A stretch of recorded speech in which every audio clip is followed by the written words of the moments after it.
Okay, so we should be up and live. Let me know if you can hear me all right. Um, New setup, all that stuff. So I don't know. It should be. It all looks good on my end. So let me know about the volume, please, and I'll sort this out so it's nice and big so we can see.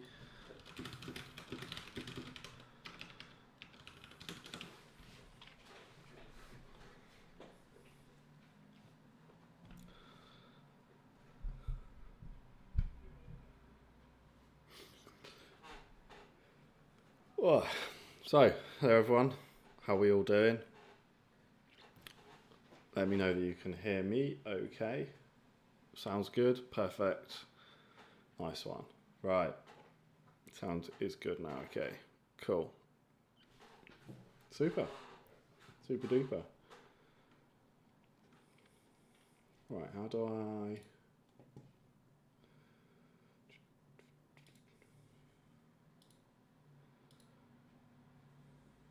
Sounds good. Cool. Right. Let's see if this works. Right. Everyone, how's it going? Shatter King, Brad. Oh, Nigri Collis, how are we all doing? This is the first live stream in ages. And yeah, so I'm pretty excited. It's been a long time. Been a very long time.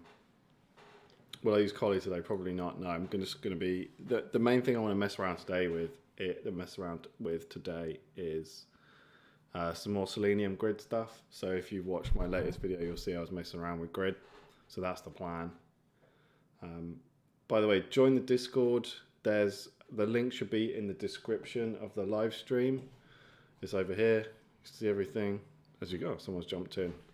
So yeah, live streaming now. So come and say hello. Loads of cool stuff going on. I've just launched it. So yeah, hopefully it will grow nicely. There's already like 120-ish members.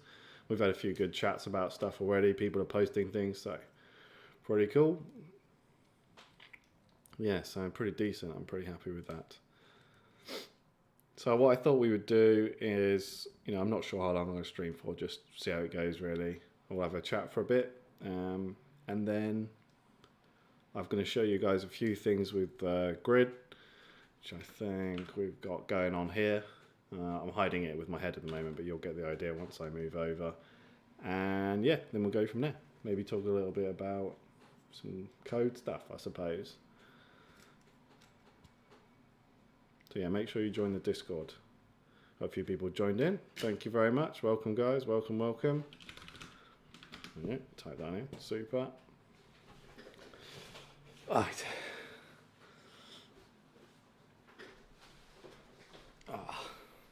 I got a new camera and microphone since the last time I streamed as well. So not that you guys will care about that, but I find it interesting. So I've got much better autofocus now. Anyway, right. Multiple API requests. You generally won't find the rate limit if you're using through their backend API, unless it's like a proper one where they tell you their rate limit. You won't find out really. It's one of those things you kind of just have to probe around and see where you get to, and then back it off a bit from there. That's kind of the best way, I think. Or try to, if you can find things like the page size is always a good one, because you can get more data with less requests. That's kind of my go-to for that in that respect. Can you add me on LinkedIn? No, I don't have. I do have a LinkedIn, but I don't use it, and it's everyone from my my full-time job, so I don't bother with that. You can join my Discord though. Link in the description. That'd be good. All right. What's everyone working on at the moment? Anything cool? Most of the stuff that I've been doing, which is kind of interesting, already did. Good. Thank you. Appreciate that. Things that I've been working on that's kind of interesting is, hey Chris, how's it going? Welcome, mate. Thanks for joining. I've been building more like simple web applications to sort of like extract and show data, which is kind of interesting. Although a lot of the data is coming from actual APIs that I use at the moment. But it's kind of fascinating using like services and stuff. Do you know what? I really want to use some really cool, interesting technology. But when it comes to building things like that, I just end up going back to Django because it's so easy. You don't have to worry about anything. I've been learning more Go though. I've actually been writing a lot of Go code recently. Like the approach of like having to write everything out with no magic is I'm kind of interesting. I kind of like it. There's a few things I don't like in Go though, particularly around like and this is just my opinion based on the fact that I've taught myself Go for a few months now, is that handling of JSON data is really like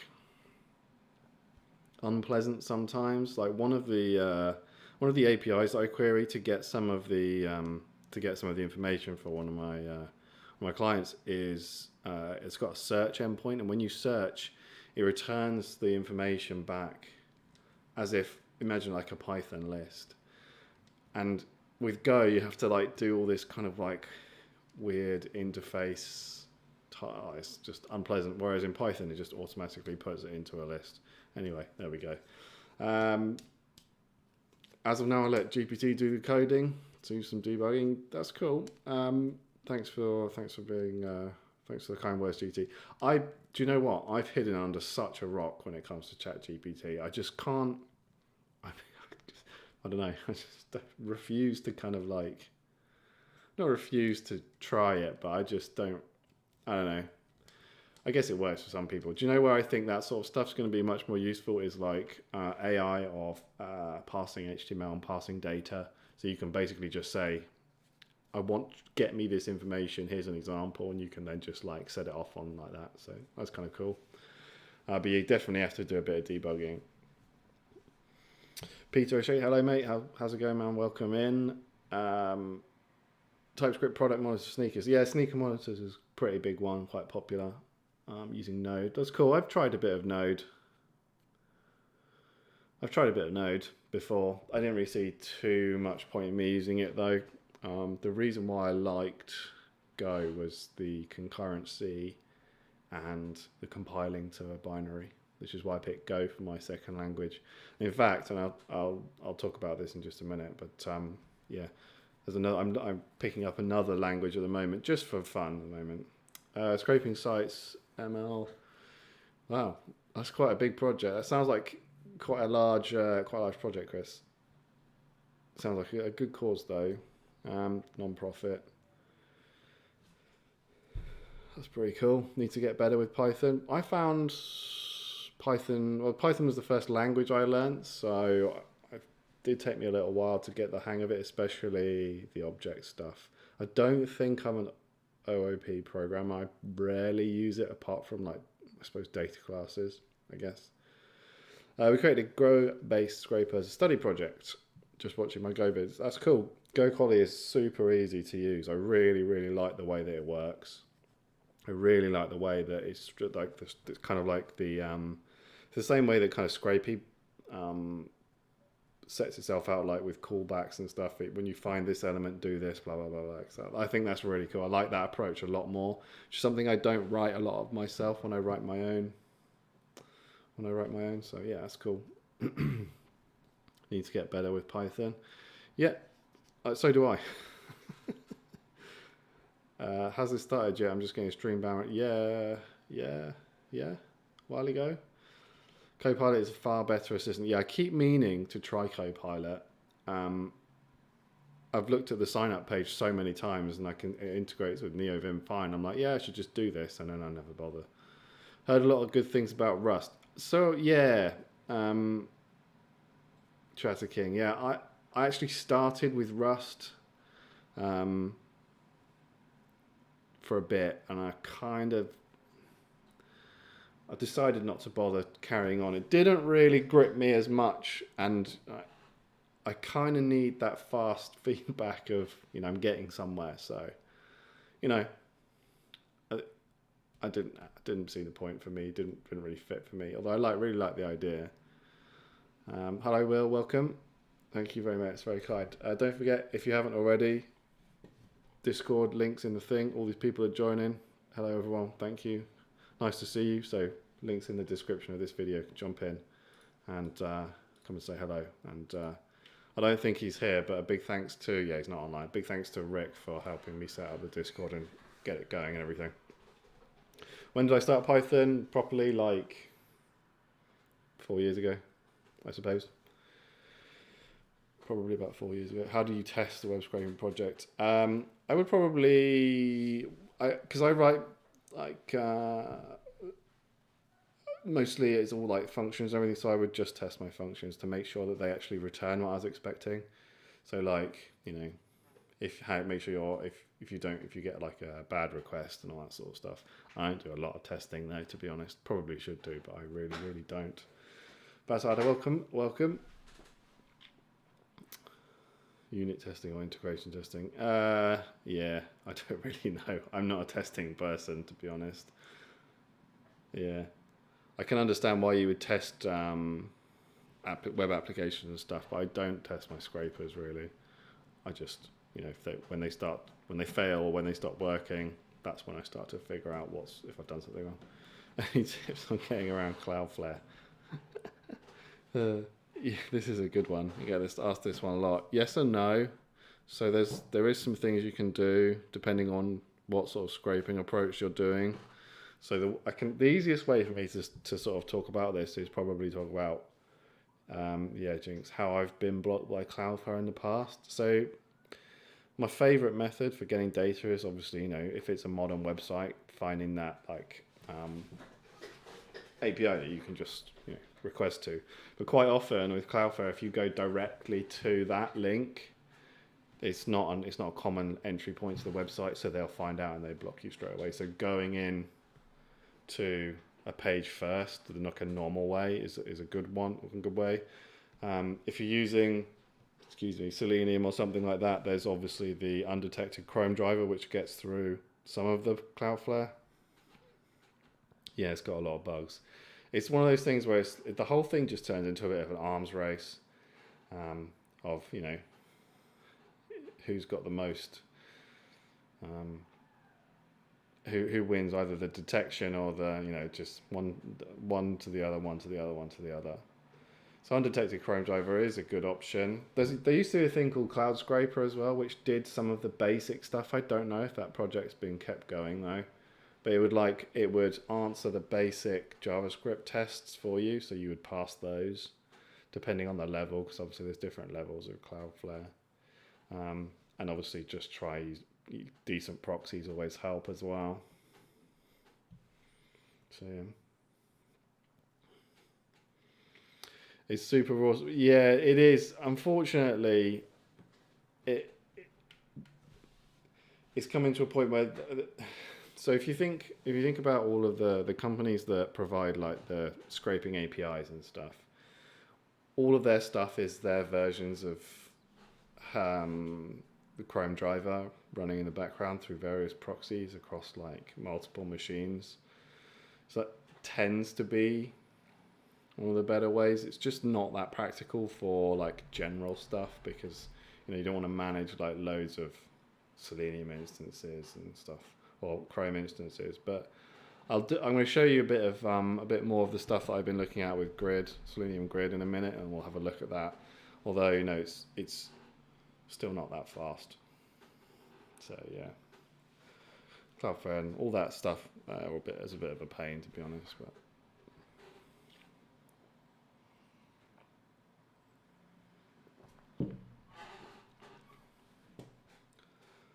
just one sec.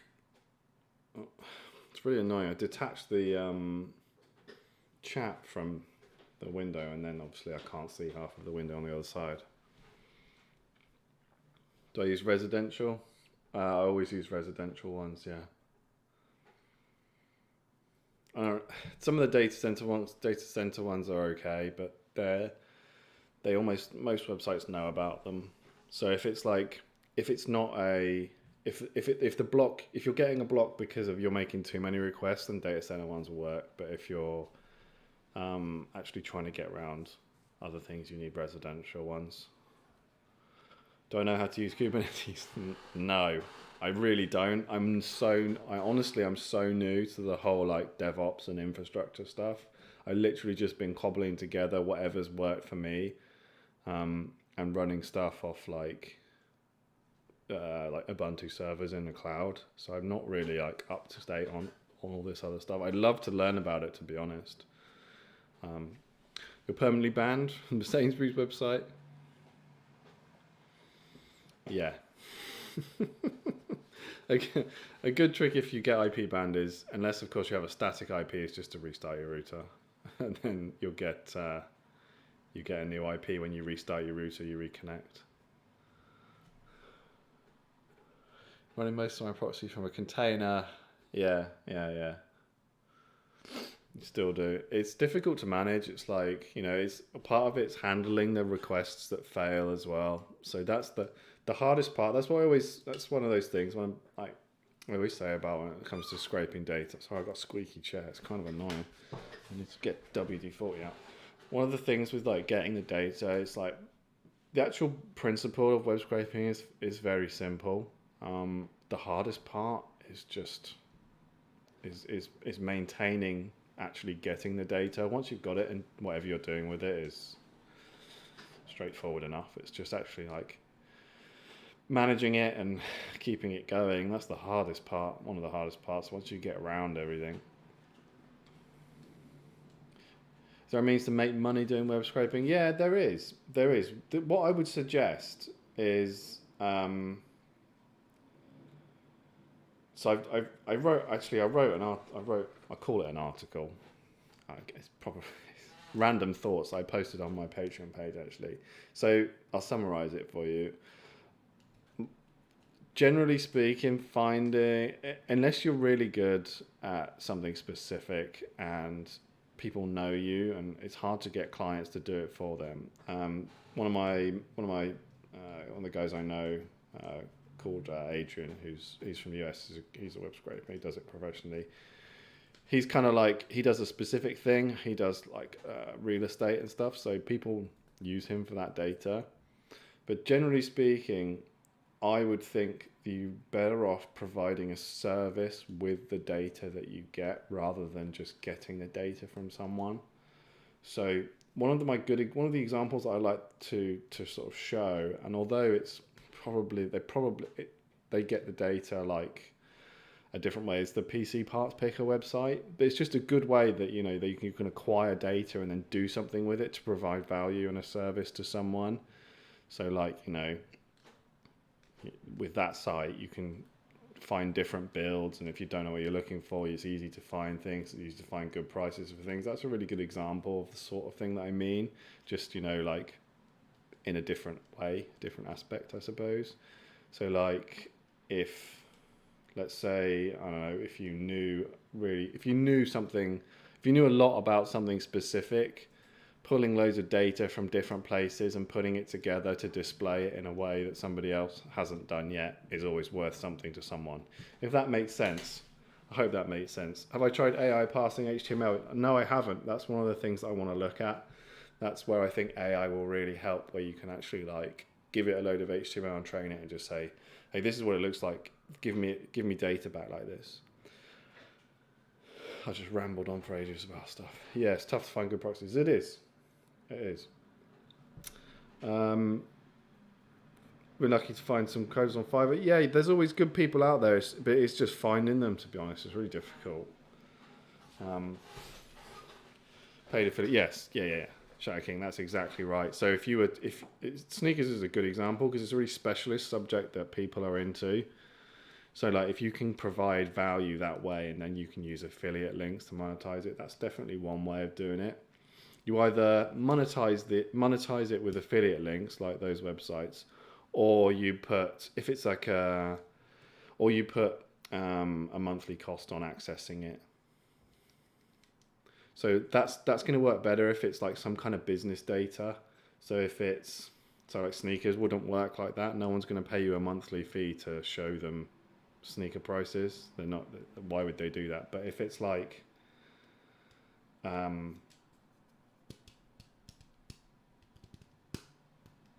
what's the word I'm looking for?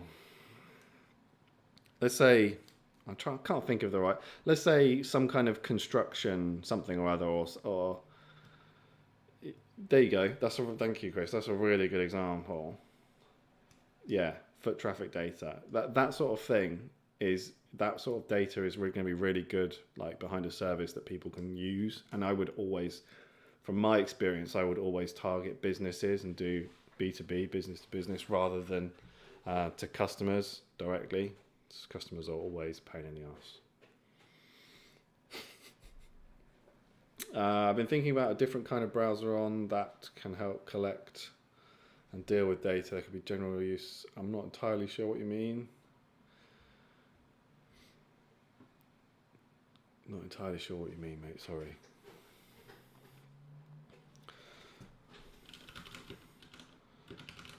Thanks for joining the Discord, by the way, everyone. Really appreciate it. Hopefully, it's going to be something good. We've had a few good chats on there. Customers are always a pain in the ass. Yes, absolutely. And you know, I've been that in my professional life as well. I've been like the guy that's been telling people what I want and what we need as a company, and I'm like, I'm probably being a bit of a pain to them, but you know, we're paying them, so I don't really care always. It's funny.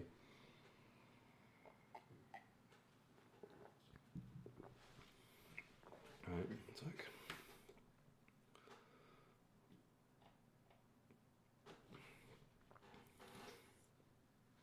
So that's what I would do if I was gonna. So what I mean is one that scrapes already passes for a human. Okay, still not entirely sure what you mean, but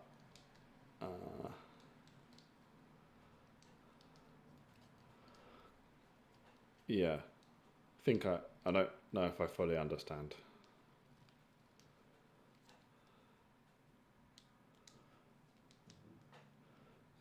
Keep getting web scraping clients. The best way.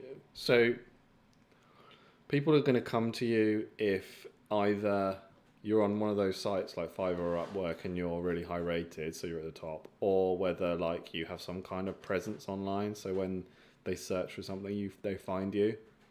So having like a YouTube channel or something. Okay, I try. I'm sorry, man. It's probably me. It's probably me. I'm not tired. Yeah, it's probably me. You're near the top rated on Fiverr. If you're near top rated on Fiverr, I should imagine you get quite a lot of gigs. Then you're saying that Fiverr's not always up, as in, what you can't always get. Yeah. Yeah. Okay.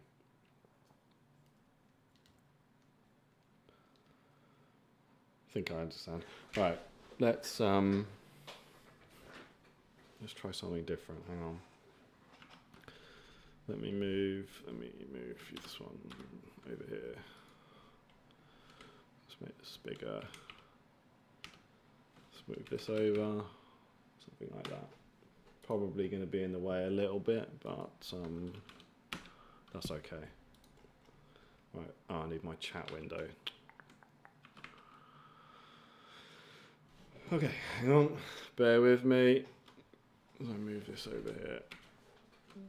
This one down here. There we go.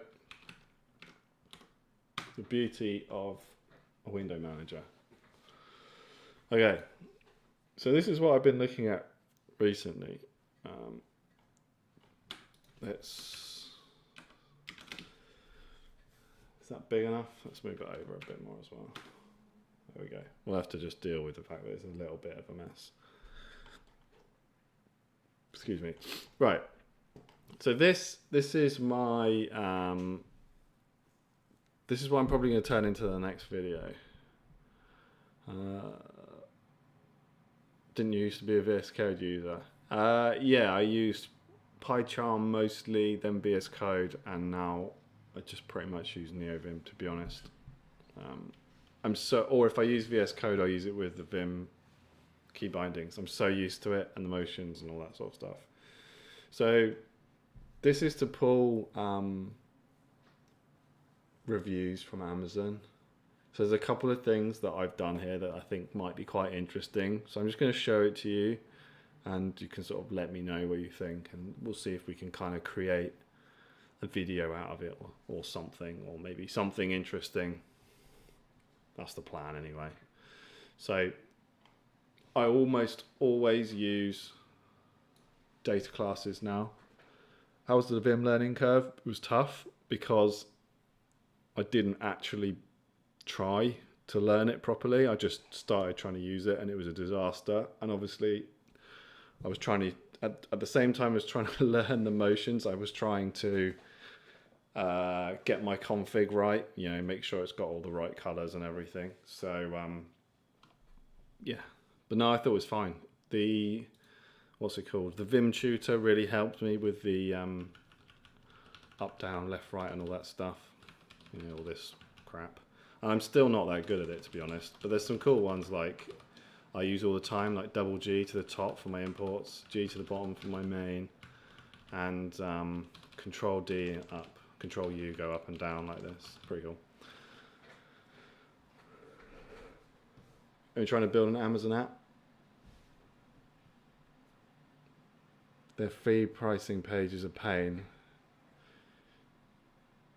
Do you mean as in... let's make this a bit bigger. I can't read that.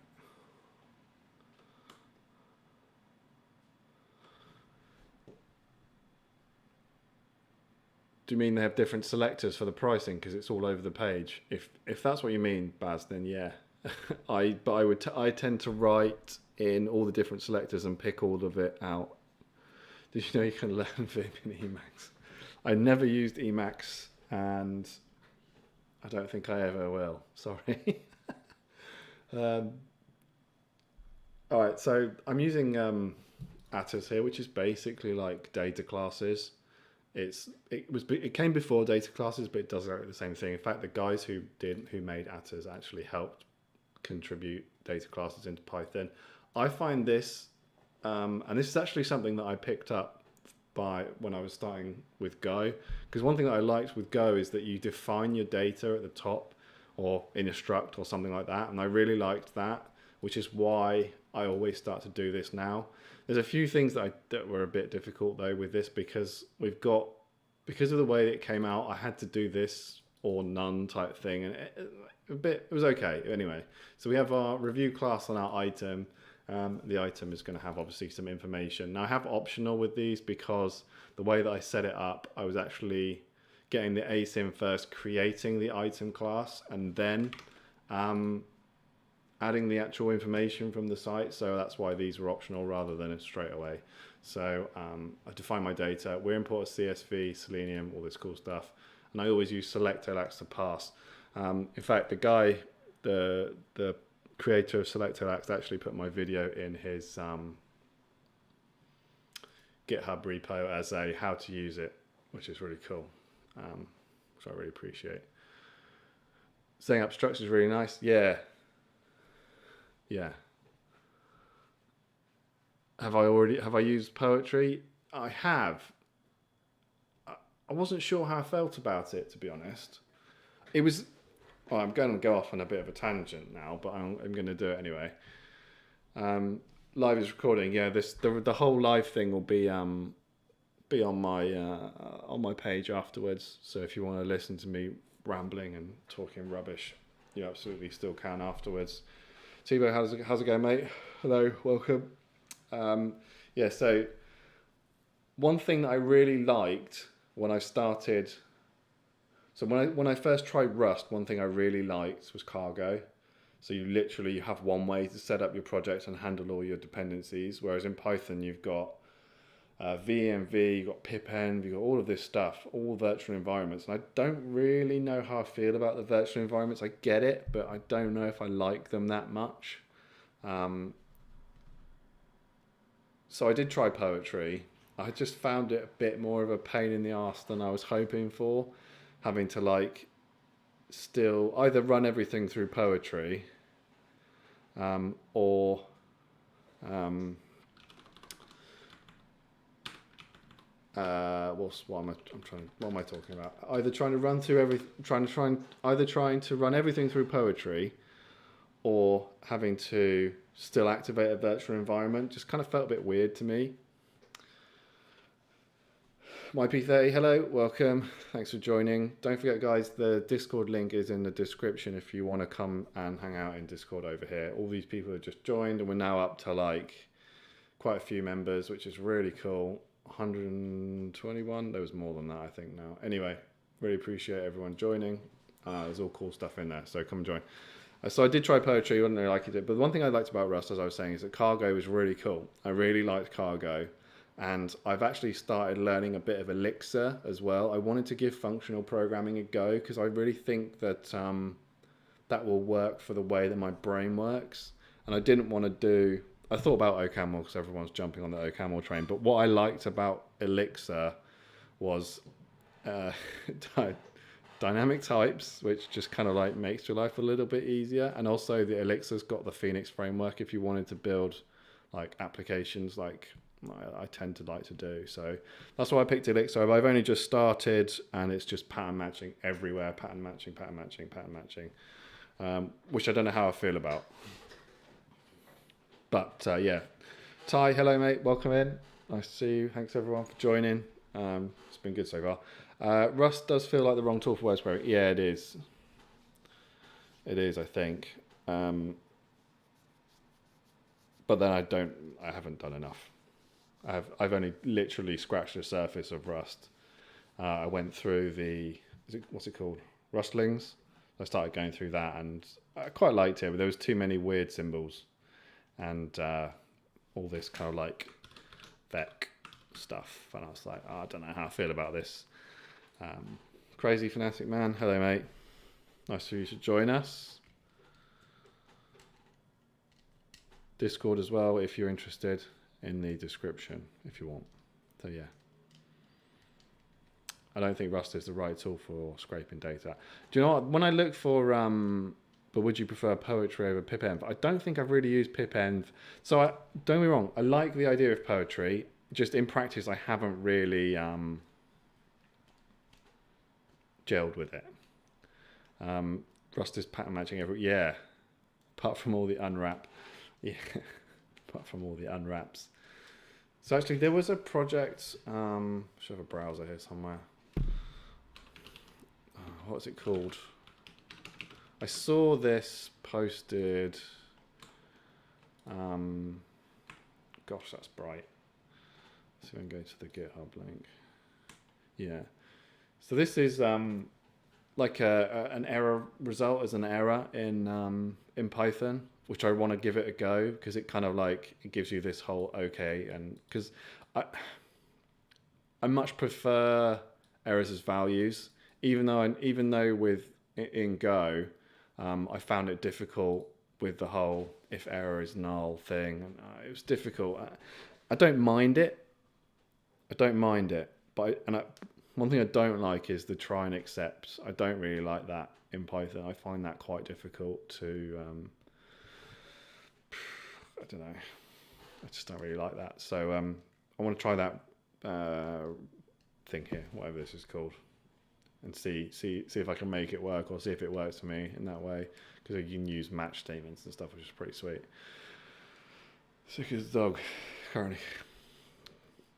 Hope you feel better soon, mate. Hope you feel better soon. It's nice of you to drop by. You should, types aren't going to be enforced. They do talk about MyPy here somewhere to type check. This is not something I've ever done before. I'm not a massive. I don't. Apart from like this, I don't really use types in Python. I don't know whether I should, to be honest. I probably should. Do you know what puts me off? Right. So let me find. I like this, I don't know if you've heard of this framework, this Python framework, right? I thought it was quite cool.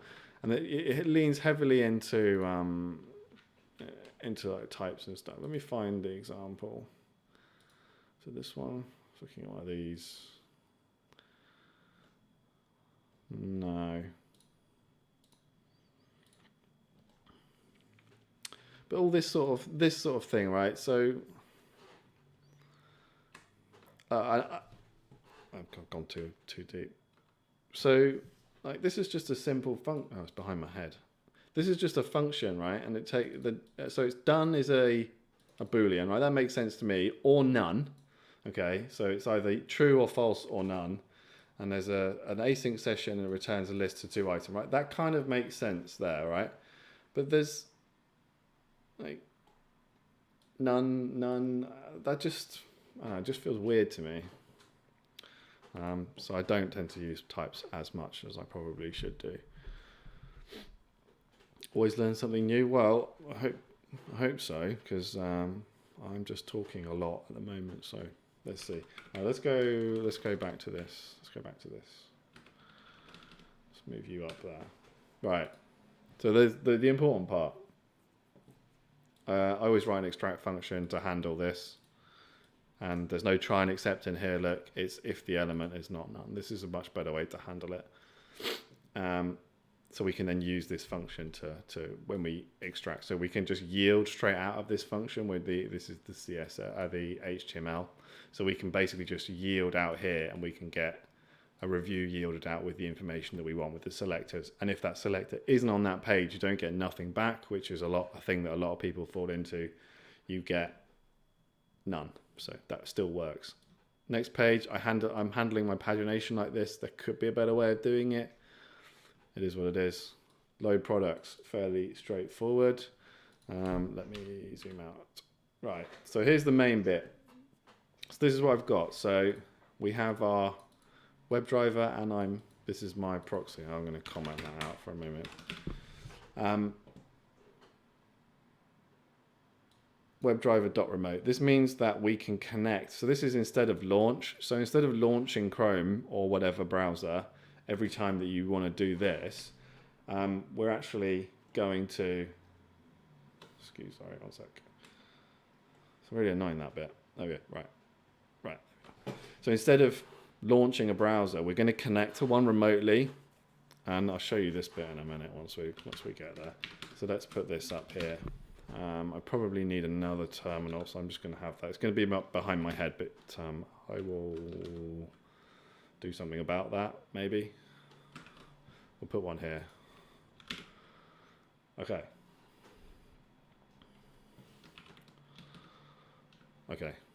That kind of works. Let's move you down a bit as well.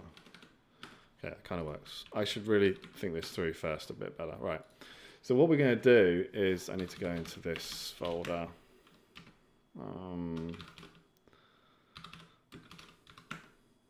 So I should have a Docker Compose file. No, I don't. Where's my Docker Compose?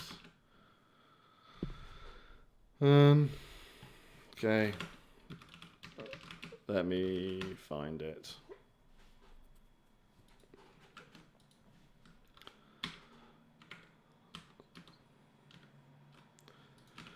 Bear with me, I've lost it.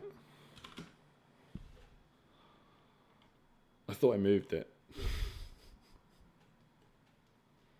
Okay, we'll do it this way.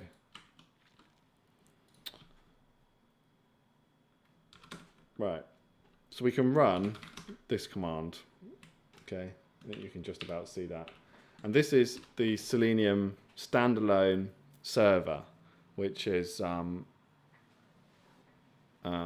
which we're going to run using Java. Now you can just download this and run this command, and it will give you this. So it's basically this going to start this up, and it's going to say, hey, there's 12 available processors. We can do this. Now I should be able to, I think, connect to this. Can't remember, is it? There we go. Right, so this is Selenium Grid, and you can see that we had 12 available, so now I have 12 max concurrency. And what this is going to do is that I can just connect to this now. and I can just run it. So I'm going to move this, we'll move this over to the other screen. So what I'm going to do is I can connect to it, see localhost 44444.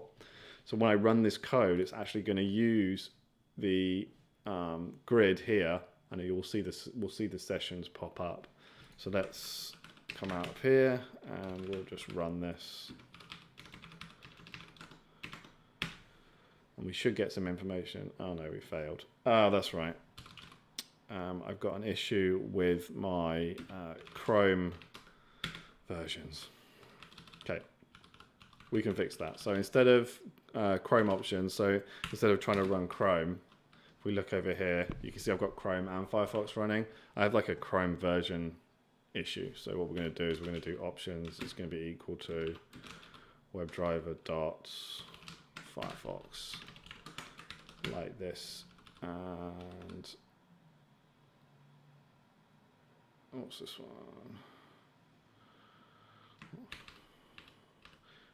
That's a great error. Okay, so let's, why is that not allowing me to do that?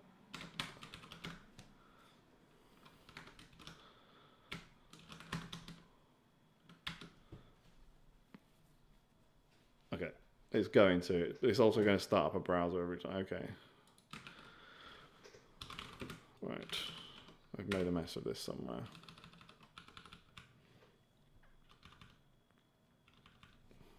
Cool. Do you know what we'll do? Basically, if I hadn't ruined this and tried to ruin my Chrome version, this will probably work. Oh yeah. There we go. Right. Now when we run this, it's going to open up the browser and we're going to see it. And it's going to come through. But it's running from this session. It's going to come up. And you can see the running sessions. But I've got it running really short at the moment. You can see we get some data back. So what I put into this code is a pages, total number of pages, which means this is how many like pages we'll go through to get the results, which is kind of like useful.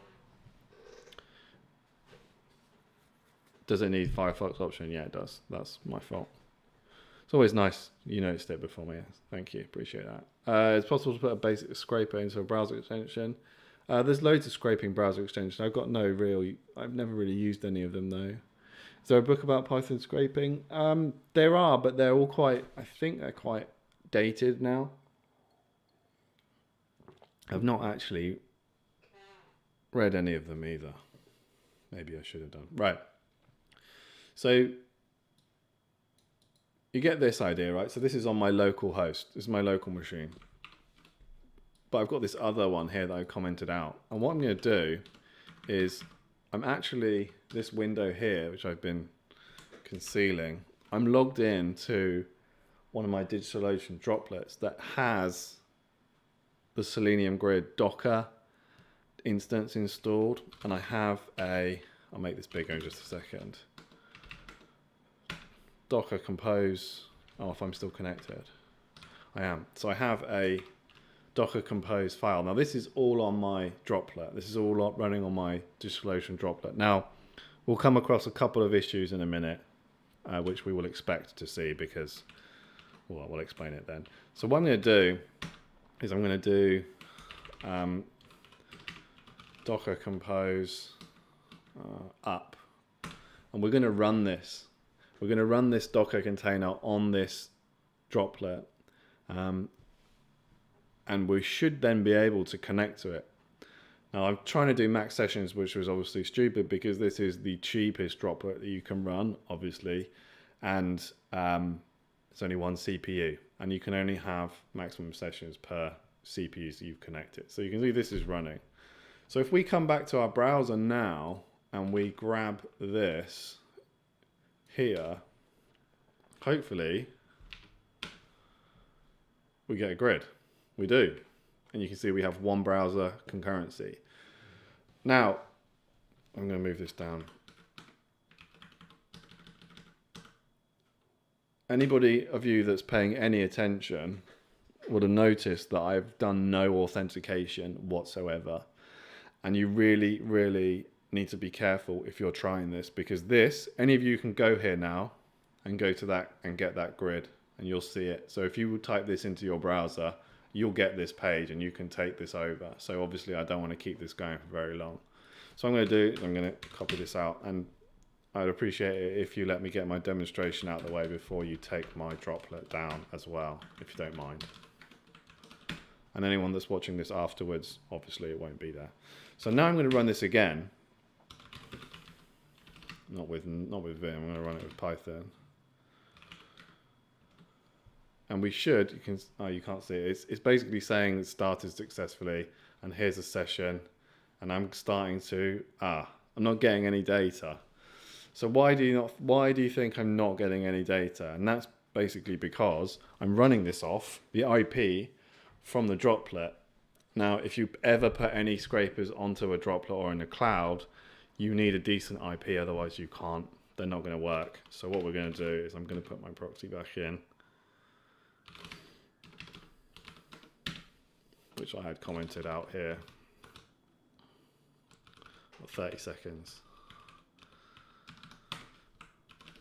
And this is a residential proxy, one of the ones I have that the IP is whitelisted, so there's no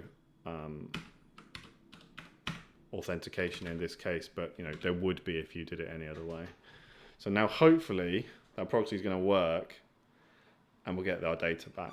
So this is me running my script from my machine, but connecting, and I'm running Selenium on my droplet.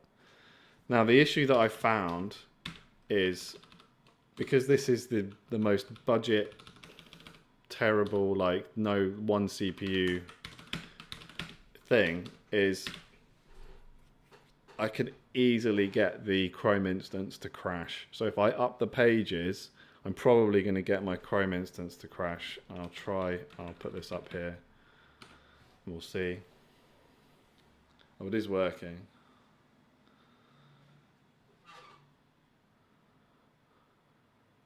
I couldn't get it to, it's working better than it was earlier. Oh, here we go, there we go.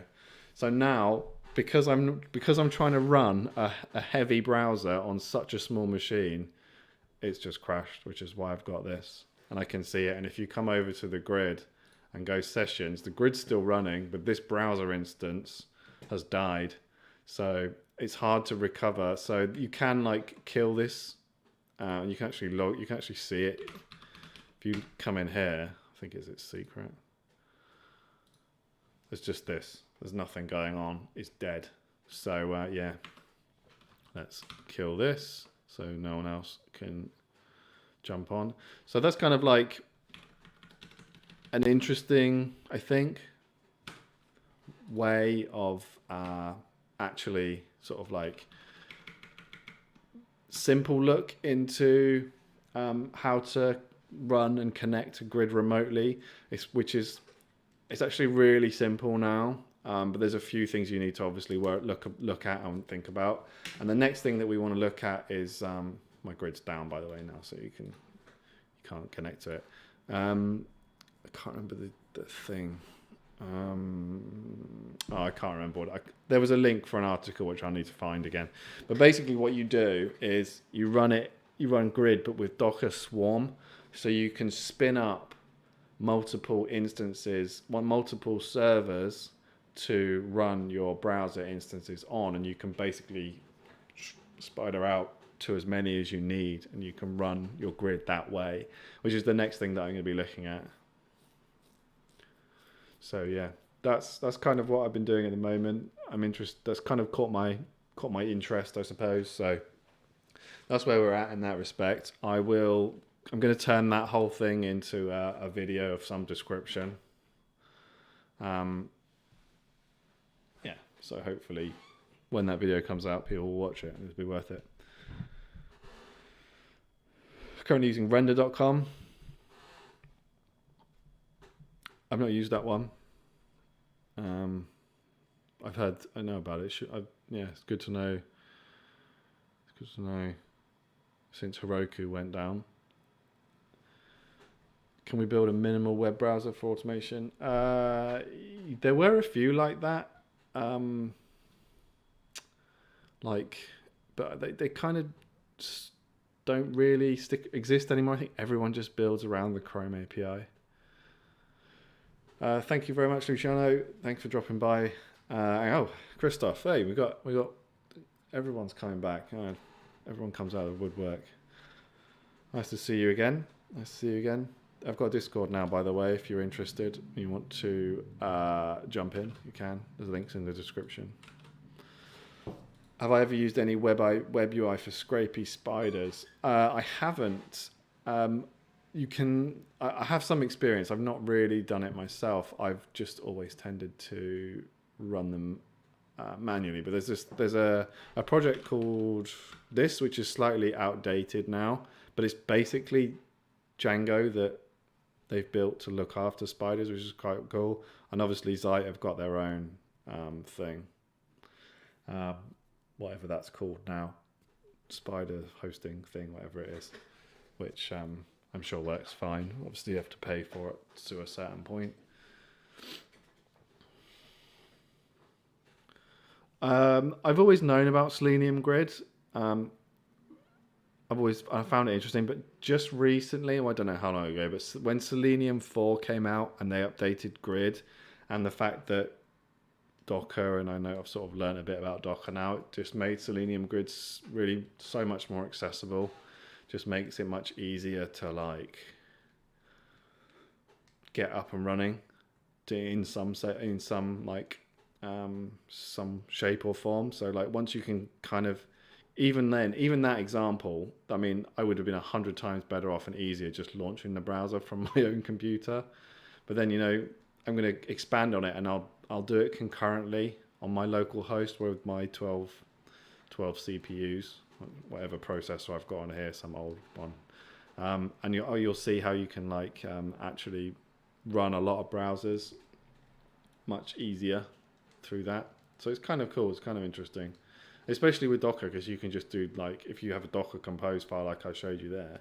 I copied that Docker Compose off of their GitHub. It's just use this one, so I did, and it worked. And you just run it, and it's all good. What do you think about Bright Data or other similar services? Yeah, they certainly have their place. They certainly have their place. So they are more aimed at, if you think they're like a business service, like I was talking about earlier. So if your business needs to get a load of data from somewhere for something, and you've got in-house developers, they can just access that API and get the data that way. I think that's what it's aimed at, and I think they're pretty good at it. Zeit's coming out with a load of cool stuff soon as well, I think. Can a human capture be bypassed? Yes and no. Yes. Trying to avoid them, but not so easily. You can't. I try and stay away when the site's heavy captures, because it's just generally not worth it for me. I use Selenoid. I've never heard of that. I will look that up. What is it? Oh, is it what's going to come up? Oh, cross browsers. Okay, got you. I never used that one. One other one I've used is this one, which I quite liked. Oh wow, I cannot type. My brain's frozen. This one. Now this is a paid service, but if you use their Docker container, Docker image, this is free to use for your own use. It says down here somewhere, and you basically have access to the browser and other shit, which looks kind of cool. I never really looked into it too much.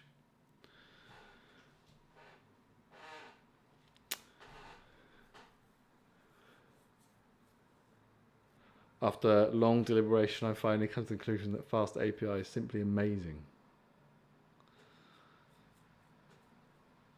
I don't actually use Fast API.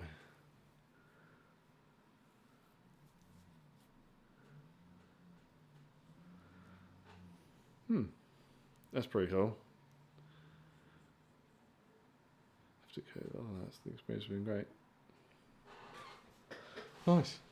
Nice. That's interesting. Can I tell you what some of the hardest scraper I've created? Well,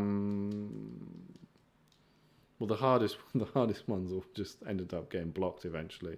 But I had to jump through loads and loads of hoops for supermarket data once, and it became just not worth it in the end.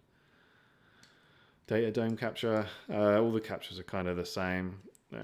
It's kind of difficult. It's the best way is to try and avoid it, but it depends on what sort of protection they've got. Because if you don't reach the capture in the first place, but it's not that easy. There are ways, I'm sure, but as I said, I try and stay away when there's too many captures involved because it just becomes not worth the effort. Generally, it can be sometimes for some people, but I don't know, not always. Loads of people join Discord. That's fantastic. I really appreciate it. It's really, really cool to see. And hopefully the community starts to flourish. I never thought this many people would join. We're up to like 150 something. Fantastic. The link's in the description if you want to jump in. And again, Rick's online. Thanks to Rick for helping me out with it and getting everything going. So yeah, loads of people joining. Really appreciate it, guys. Oh yeah, the site under attack mode is Cloudflare, I think. Yeah, that happens. Any experience with the YouTube data API? I haven't. I actually don't. No, I always did think about I should do something with that, but I don't know. I haven't had any experience with it. It doesn't surprise me. The documentation is horrendous. Another one that is really bad is the Amazon product API. That one I have got experience with. It's such a pain in the arse to get any information out of it. Which browser is best to see the responses of the page? Yeah, so I go, good question. I go in between. I use all of them. Sometimes, well, Chrome-based and Firefox. If I'm looking for something and I don't think I'm finding it, I will change browser and see if it gets picked up. One thing that I do now though is I use I did a video on it. Selenium Wire is pretty cool because if you write a script once, you can just give it a URL and just have it spit out everything that it finds. Is easier than looking through yourself. Although in some cases you need to click through a load of links to find what you're looking for. Yeah, use both Chrome and Firefox if you're not sure if you're finding everything. 404 is the page doesn't exist, so Discord invite doesn't seem to work. Really?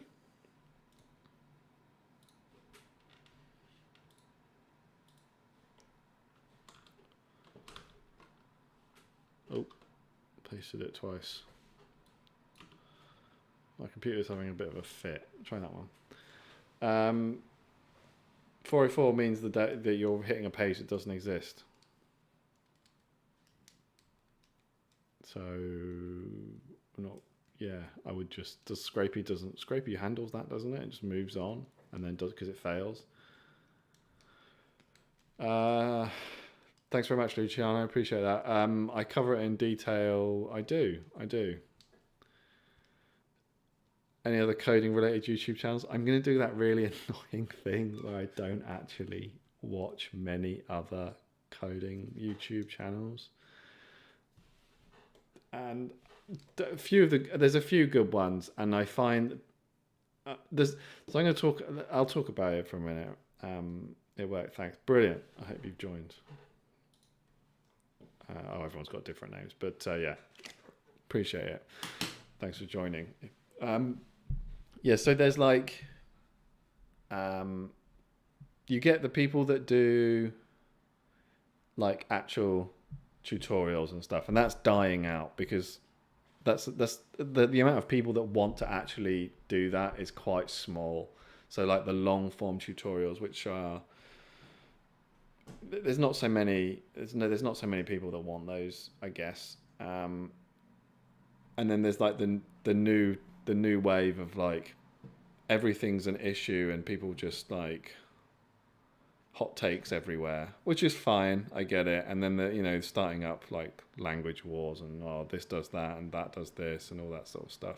And if you can like read through all the bullshit, those people are genuinely, or the ones that I'm thinking of, genuinely good at what they do. I just wish that they didn't have to give out their information in such a way that it's given out. But that's how they're successful. That's how their channels are much bigger than mine and all that sort of stuff, which is fine. Anyone that does whatever they want to do on YouTube to get however many views and however many subs that they're happy with is fine by me. I just don't personally like it. One of my favourite ones recently has been No Boilerplate, because that's just straight up information. That's pretty good. And Code to the Moon, if you want to do Rust stuff, I quite like his approaches. And Coderized is another one I've watched a bit of recently. So yeah, there's a few.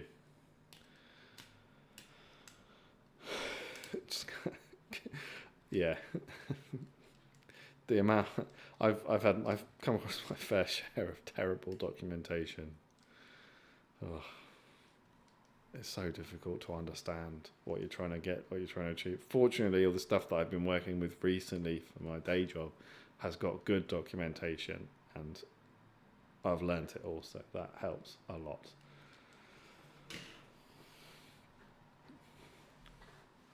Right, I'm going to call this one here. That was about an hour, which is pretty good. My camera battery is still just about clinging on to life.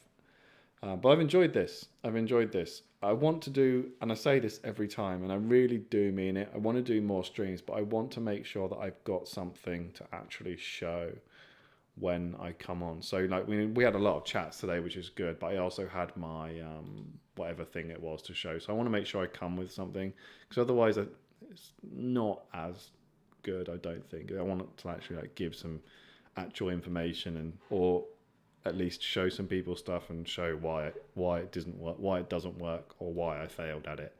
So that's the plan. So yeah, thanks to everyone for coming by. Thanks to all of you who have joined the Discord. I really appreciate that. There's some cool stuff coming, hopefully, for that. If we can get a really cool community going, people helping each other out and stuff. I know Discord's not for everyone, so that's cool, but I appreciate that. And yeah, cheers for dropping by, everybody. And I will be back. And soon. Thanks, everyone.